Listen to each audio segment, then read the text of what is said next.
Hello my beautiful friends, it's Amanda here, and today we're talking about a new mascara that is about to launch from Too Faced. It's the Damn Girl Mascara. It will be available on June 6th online and in store at Sephora. I'm sure it will also be available from the Too Faced website. And according to the listing on Sephora, which I'll show you right here, it says that it's an exclusive. So I don't know if it's an exclusive launch, meaning that it will come first to Sephora and roll out to other retailers later, or if this will only be sold by Too Faced and Sephora.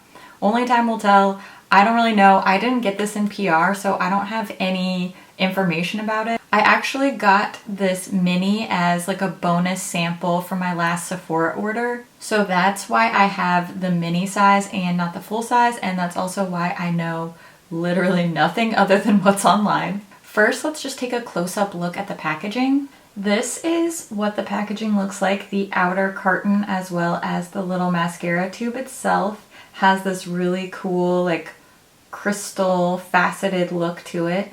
I think this is so cute. I really like it. The tube says Damn Girl, and then on the other side it says Too Faced. I'm sure that the full-size packaging will look a little bit different, but probably pretty similar. When you take a look at the brush on this Damn Girl mascara compared to the Better Than Sex mascara, they are a similar shape, but this Damn Girl brush is just a really big fat hourglass shape. The Better Than Sex wand is pretty skinny and sparse compared to these big fat fluffy bristles on the Damn Girl mascara. Both mascaras only come in the shade black. Both are completely cruelty-free and vegan. The descriptions that are given on the Sephora site and the Too Faced site are pretty darn similar. I don't really know what the difference is supposed to be between these two. The one thing I will say is for the Better Than Sex mascara, volume is really emphasized, and for the Damn Girl mascara, they're really putting more of an emphasis on the lightness. They talk about the injected with air and waxes and things like that. So I guess that's supposed to be the difference. First, I want to do just a little price breakdown. I am going to be using the full-size versions of these mascaras to break down the prices. So just for comparison's sake, the Better Than Sex mascara is retail priced at $24 US.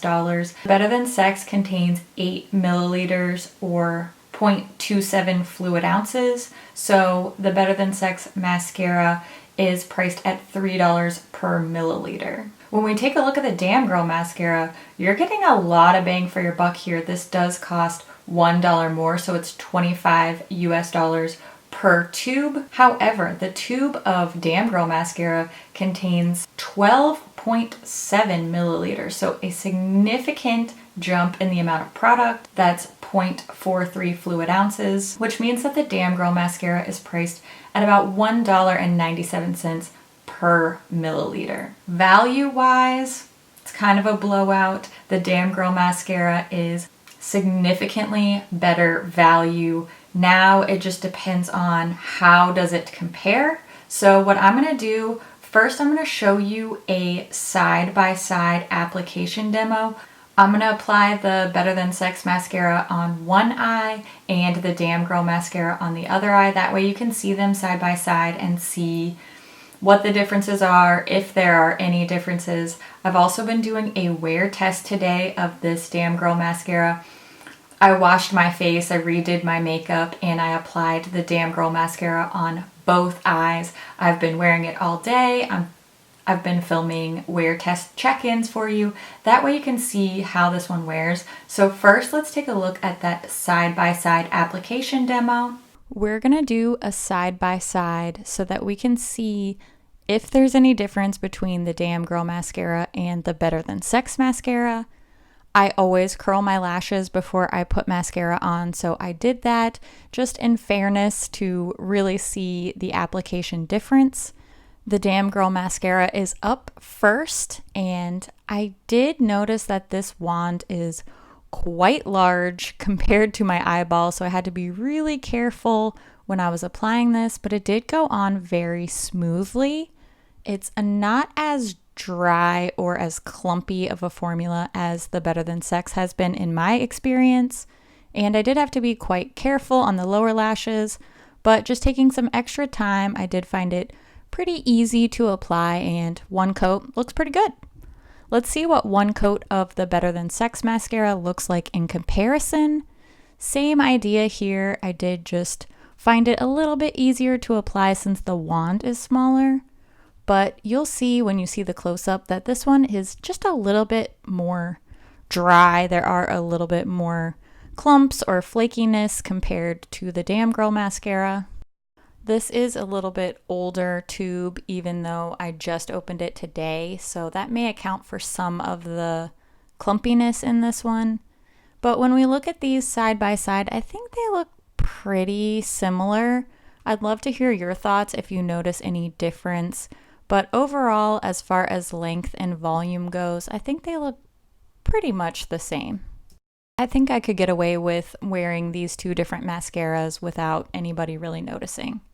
Let's go in for a second coat now. I know most people like myself do layer up at least 2 coats on their mascara, so let's go ahead and do that for comparison's sake to see how these look once they're layered up, if they still look as much alike as they do on the first coat. Again, I did notice a little bit more flakiness with the Better Than Sex mascara, but the finished result pretty much looks exactly the same, at least in my opinion. But you know, I always love to hear what you guys think about things, so make sure you leave a comment. Let me know, do these look the same to you? They definitely look pretty darn similar to me. I don't notice one being more volumizing. Maybe the Damn Girl is a little bit more lengthening, but overall, pretty similar. I didn't feel there was a huge difference in how my lashes looked with these two mascaras. I want to point out that in comparing these two, I tried to make it as fair as possible.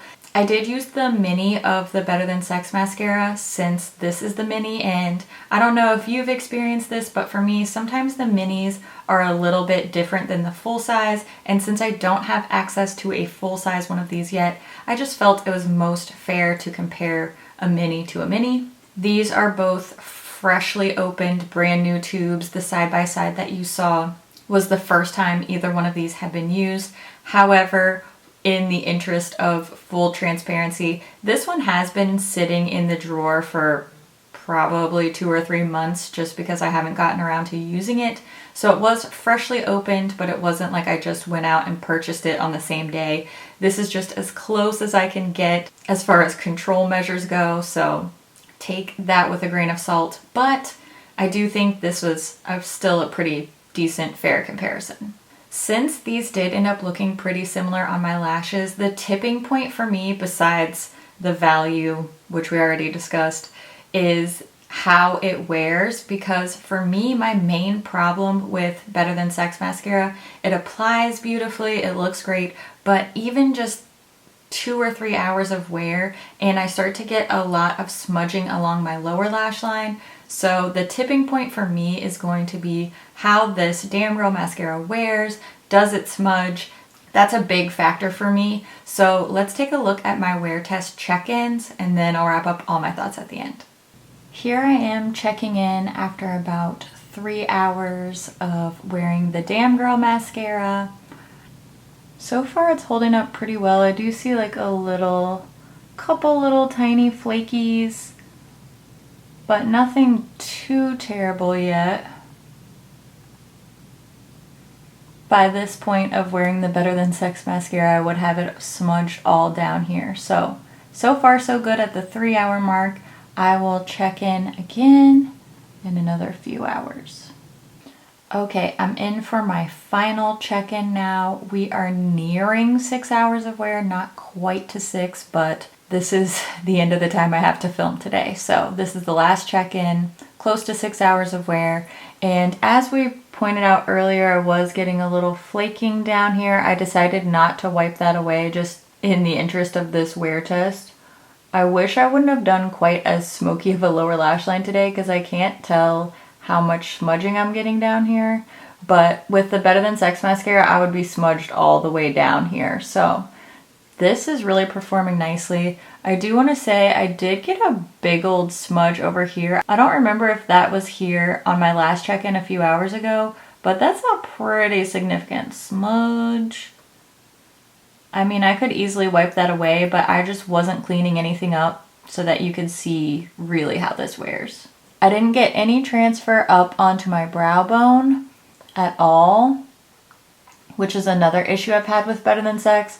And I feel like my lashes really did hold their curl really well. This is a very lightweight mascara, and I think that my curl held nicely. I mean, look at that. Those guys are like still kind of pointing up. So usually by the end of the day, they're starting to sag and get a little sad, but I think the curl looks nice. Okay, I wanted to post a quick update because it's the end of the day, like I'm about to go to bed, and I noticed that my eyes were irritated, and look at this. I just needed to let you know that the last like 4 or 5 hours really fell apart here. It looked great for about 6, and now this is what we've got. So I just really wanted to update you. I could have just left the video the way it was and just left my last update, but I needed you to know yet again. Now this lasted a lot longer than Better Than Sex, but this is what we're dealing with. It says 24-hour mascara. I would say 6 or 7 hour mascara, and then this is, yeah. So yeah, I really liked it at first, but this is not a long-term mascara for me, unfortunately. So this did still flake and smudge, but it's much improved compared to the Better Than Sex, at least in my experience. So far in my limited wearing of this Damn Girl mascara, I have to say I prefer this over the Better Than Sex mascara. It was a little bit difficult to get the lower lashes. I had to make sure I was really careful. This is not a mascara wand that you want to be using in a rush. Since it is so large, it's easy to kind of like bump your cheek or smudge it. I am glad I was able to test this early and get some information out there for you guys. I would love to hear what you think about this mascara. Do you think that in the comparison they looked the same? Do you think they looked different? Are you going to be testing this out? I always love to hear what you guys think about things too. Please leave a comment, let us know, and as always, thank you so much for watching. I'll see you in my next video. Bye! Hello, my beautiful friends. Oh, ooh, take 2. That was rough. Okay, you got this. You got this, girl. Okay, damn girl. Okay. How many times am I gonna do that in this video? Once was enough. Okay. Please, no comments about my eyebrows. They are what they are. What are the odds that this video will stay monetized after all the times I've said damn in sex? That's fun. Who needs to be paid for their work? Forget about it. I think or were any of those gonna be words? If you smudge, wait until it dries, trust me, then you can just flake it right off. If you try to wipe it when it's wet, you're gonna be like a football player. And if you're feeling this eye look, I do have a video with the tutorial. Who knows if that's up or not. Okay, anyway, gotta go. My camera's dying. Okay, thank you. Bye.